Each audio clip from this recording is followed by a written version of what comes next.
মাননীয় বিচারপতির নির্দেশ মোতাবেক আমরা 2014 আপনারা জানেন প্রায় 1,25,000 টেট পাস করেছিলেন, তাদের সবার কিন্তু আমরা মার্কস প্রকাশ করেছি। হাইকোর্টের নির্দেশে তালিকা তো অবশেষে প্রকাশ হলো, কিন্তু বিতর্কের অবসান হলো না।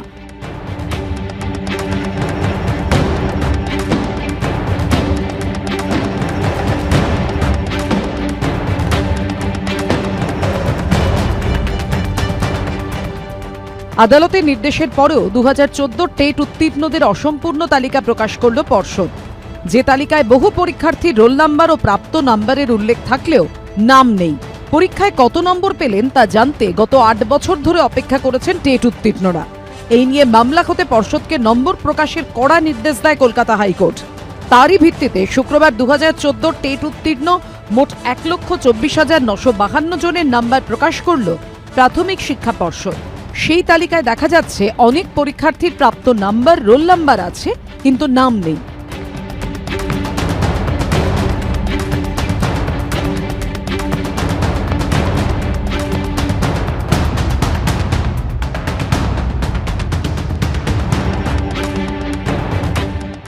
শুধু তাই নয়, হাইকোর্টের নির্দেশে 2014 টেটে যাঁরা 82 পেয়েছেন সেই 7,665 জন পরীক্ষার্থীর নামের তালিকাও এদিন প্রকাশ করেছে পর্ষদ। আর সেই তালিকা ঘিরেও বিভ্রান্তি।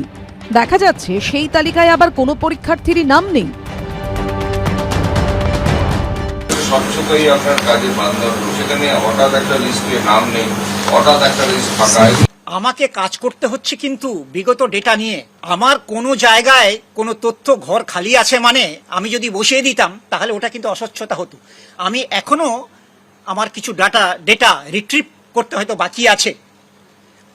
আমি স্বচ্ছতা মেনটেন করছি বলেই ওই ঘরটাকে ফাঁকা রেখেছি। খুব তাড়াতাড়ি ওই সংক্রান্ত তথ্য পেলে আমি আবার আপলোড করে দেব।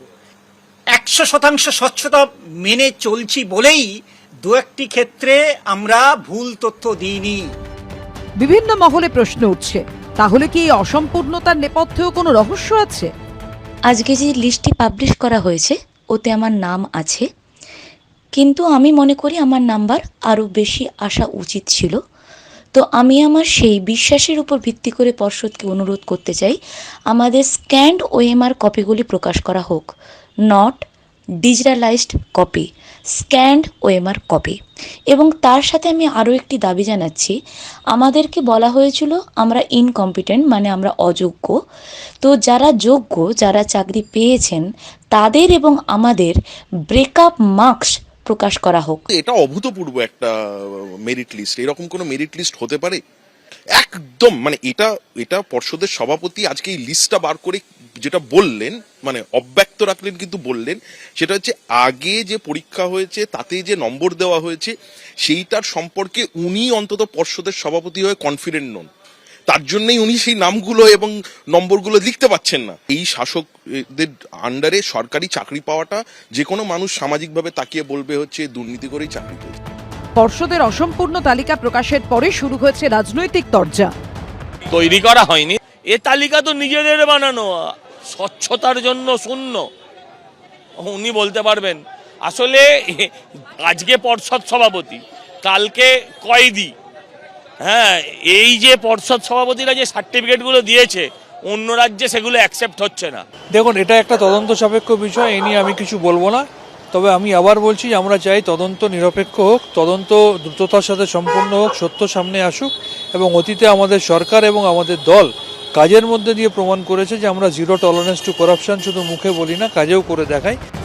এদিন অন্য একটি মামলায় কলকাতা হাইকোর্ট নির্দেশ দেয় 2014 টেটের মেধা তালিকার ভিত্তিতে 3,929 জনের নিয়োগ হবে।